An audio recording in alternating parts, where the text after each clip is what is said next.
Boys and girls, it's me, Mrs. Wilder. We are going to go over, I don't know if you can see it on here or not. It looks like you cannot. The DRC, Daily Reading Comprehension. We are going to go to week 4, day 2. Okay, it looks like this. And we are on week 4, day 2, up here in this corner, week 4, day 2. Okay, turn my background back on here for a second.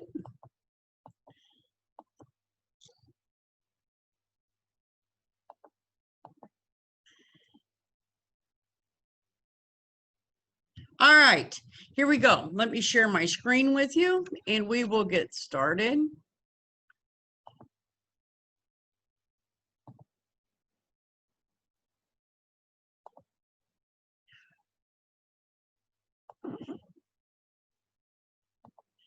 Okay, here we go.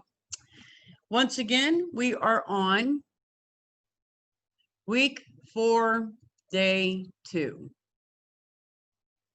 right here. The instructions say, read the passage. Pay attention to how the main idea and details about synchronized swimming are organized. So let's read our story. A splashy sport. The sport of synchronized swimming is 1 part swimming, 1 part dancing, and 1 part gymnastics. The unique sport features a pair or a team of athletes performing acrobatic routines in the water.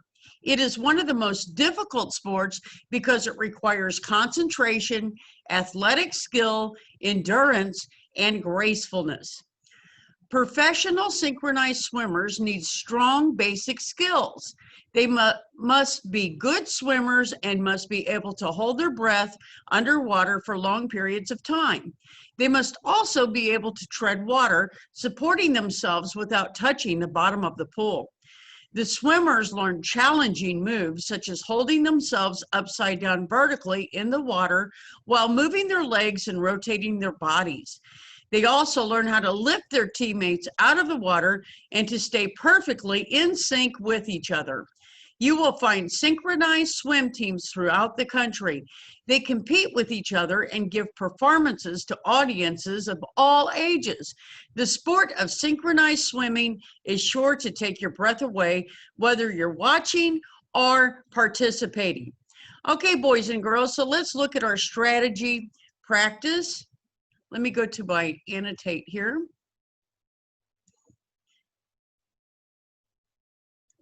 If we go here to our strategy practice, what details does the author use in the second paragraph to support the main idea expressed in the first paragraph?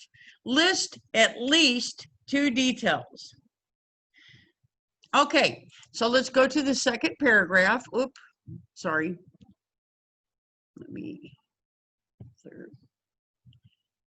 Let's go to the second paragraph here, where it says, let me see if I can get both of them on there for you to see.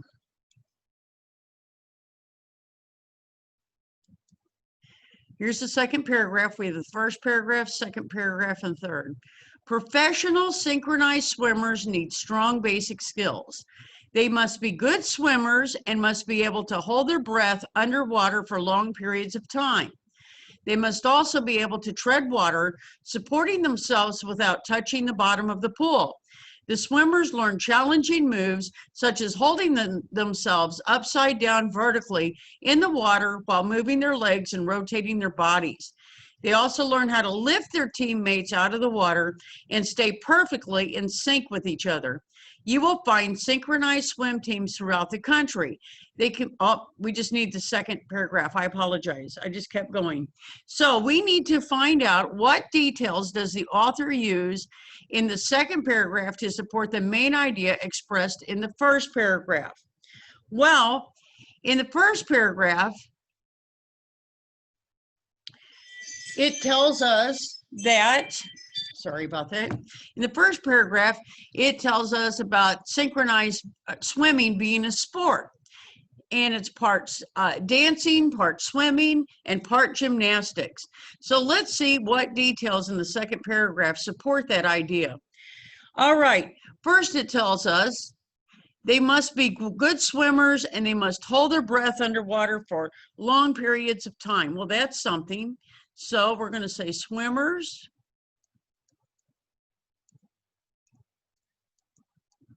must be able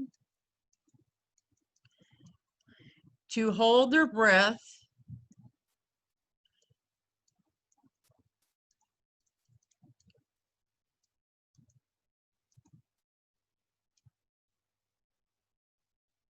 for a long time. Well, they also must be able to tread water. So that would be a second thing. And we only need two. So you would need two of these answers. Tread water, learn challenging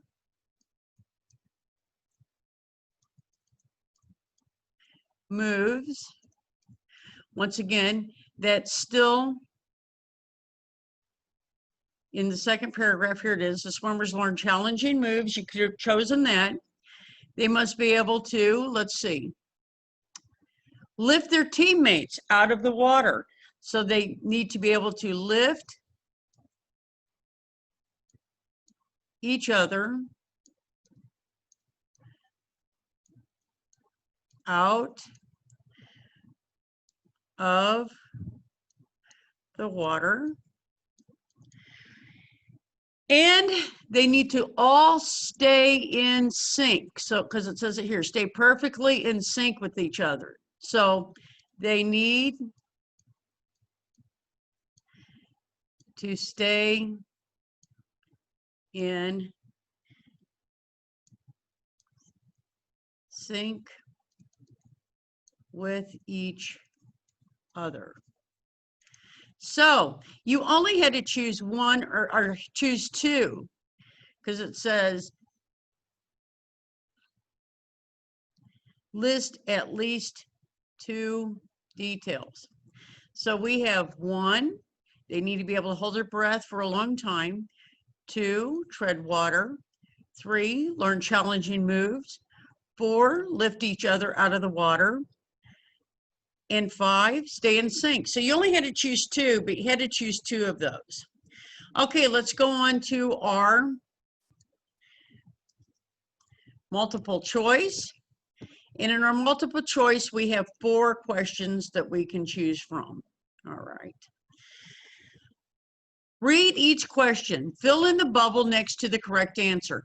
Now I'm going to read each question, and before I go back and look at my paragraph up here to find my answer, I'm going to read all of my answer choices first. That way, when I go back, I know what I'm looking for. So number 1 says, which one is a fact about synchronized swimming? Now, if you remember yesterday, we did talk about fact and opinion. And fact is something that we can prove, and opinion is something that is someone's idea or what somebody thinks. It's not necessarily proven. So, or it's not proven.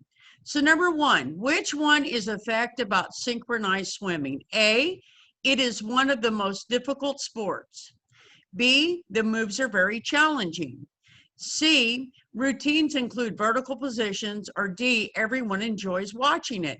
Well, let's see. It is one of the most difficult sports. Well, that's probably an opinion. And I'll tell you why. Because most people may not think that synchronized swimming is the most difficult sport. Some people may think that baseball is the most difficult sport, or playing soccer or football, that they're the most difficult sports. So we're going to say that number 1 is probably an opinion. So let's look at number 2. The moves are very challenging. Well, that's another thing. Maybe some people think they're challenging, but others don't. That sounds like an opinion also. Now, let's look at C. Routines include vertical positions. Now, I remember something about that. If we go back to our paragraph, they do talk about vertical positions in our paragraph. They're upside down. So that's back here in our paragraph. So we know that that can be a fact, or that that is a fact. So right here, it says it right here. The swimmers learn challenging moves such as holding themselves upside down vertically in the water. So we can prove number 3. So that's probably our fact, but we still need to go and look at D just in case. Everyone enjoys watching it. Well, maybe some people don't enjoy watching it and some people do. So I think our best answer for which one is a fact about synchronized swimming would be letter C. So let's go ahead and fill in letter C. Let's go on to number 2. Which of these is not important? It's very important, you guys, when you see not, to pay attention to these words. Which of these is not important in synchronized swimming? A, the ability to hold your breath. Well, if you're going to be underwater, you better be able to hold your breath. B, knowing how to tread water. Well, I think in our story it said something about never touching the bottom of the pool. So you're going to have to know how to tread water so you stay afloat. C, the strength to lift other swimmers. I think it even talked about that in our story. Yeah, it's right here. If you look right here, they also learn to lift their teammates out of the water. So that one's there.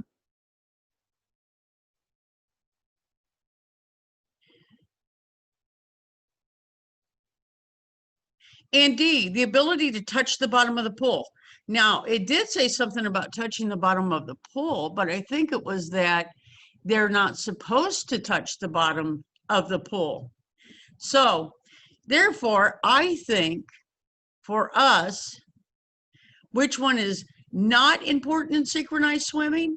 And I think that would be D, the ability to touch the bottom of the pool. We don't need to be touching the bottom of the pool in synchronized swimming.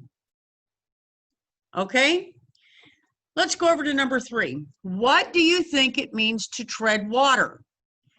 Do you think to tread water is to hold your breath underwater? Well, when you're treading water, you're trying to stay above the water. So that you're not going to need to be able to hold your breath underwater if you're trying to stay above the water. To swim upside down. Do you think treading water means to swim upside down? C, to keep moving so you stay on the surface of the water. Or D, to swim with great speed across the pool. Well, if you don't know, you can go back to where it talks about treading water. And if we do that, it's right here in paragraph 2. They must also be able to tread water, supporting themselves without touching the bottom of the pool. So let's see what we think our best answer is for number 3. This is, wait a minute, I moved this wrong earlier. This should be C. All right, that's what happens when you don't line things up right. I knew this was in the wrong place because I had underlined that earlier because not was a very important word for you to pay attention to. So back to our question 3. What do you think it means to tread water? To hold your breath underwater? Well, no, we're trying to stay above the water. To swim upside down? Once again, we're trying to stay above the water. To keep moving so you stay on the surface of the water? That sounds like a good choice. Or to swim with great speed across the pool? No, treading water is C. To keep moving so you stay on the surface of the water. Let's go on to number 4 and read our answer choices for number 4. Which of the following is an opinion about synchronized swimming? Once again, we're talking about fact and opinion. To remind you one more time, fact is something you can prove. An opinion is something that maybe somebody thinks, but not everybody thinks. You can't prove it. So which of the following is an opinion about synchronized swimming? A, all the movements are graceful. Well, some people may not think they're graceful, so I would count that as an opinion. So I think that's what we're looking for, because which of the following is an opinion about synchronized swimming? All the movements are graceful. Right off the bat, I'm thinking that's what some people think, but not everyone. So that's a good choice. It may be that one. We still need to check our other answer choices. A team has 2 or more athletes. Well, we know that's a fact because it talks about it up in our paragraph. There are teams all across the country. Well, it says that right here. You will find synchronized swim teams throughout the country. So that's a fact. And D, the sport includes dance move. Well, remember, it tells us that right up there in paragraph 1. It's one part dancing. So, and here it tells us the unique sport features a pair or team of athletes. So it's at least 2. So we're looking for, and this is what's important here. Oh, I just messed that up. We're looking for an opinion. Let's see if I can make it just a little bit smaller. There we go. So if I'm looking for an opinion, all of the movements are graceful. Well, some people may not think it's graceful. So I think our best answer choice is D. So that does it for this. Let me stop my annotation here and stop sharing my screen. All right, boys and girls, that does it for daily reading comprehension, week 4, day 2. All right, you guys have a good day, and I'll see you later. Bye-bye.